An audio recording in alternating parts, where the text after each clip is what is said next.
Familjari I imamit të vrarë në fshatin Zlipotok të komunës së Dragashit, Benjamin Tajirovci, ka thënë se I ndjeri ka pas kërcënime të vazhdueshme nga I dyshuari BH për vrasje I cili është ndaluar për 48 orë.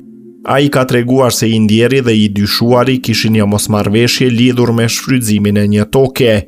Ai shtoi se viktima ka qenë I kërcënuar nga dorasi.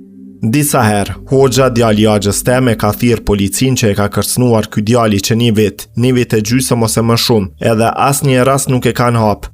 Ai këtë monstrum që e ka bo këtë rastin ka shku aty te kafja me një djalë, si erdh Hoxha me dal jashtë me fol diçka dhe ky djali nuk e din se çka e ka thirr Hoxha, ka thënë del jashtë, bëri të ditur Tajirovci.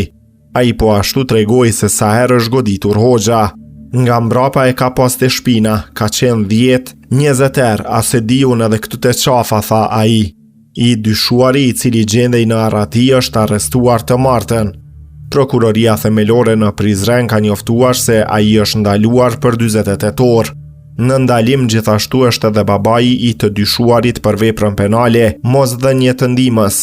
Rasti sipas policisë së Kosovës ka ndodhur të hënën rreth orës 23:15, ndërsa ÇGT ishte dërguar për trajtim mjekësor në emergjencën e ÇKMF-s në Dragash, ku atje ekipi mjekësor kishte konstatuar vdekjen.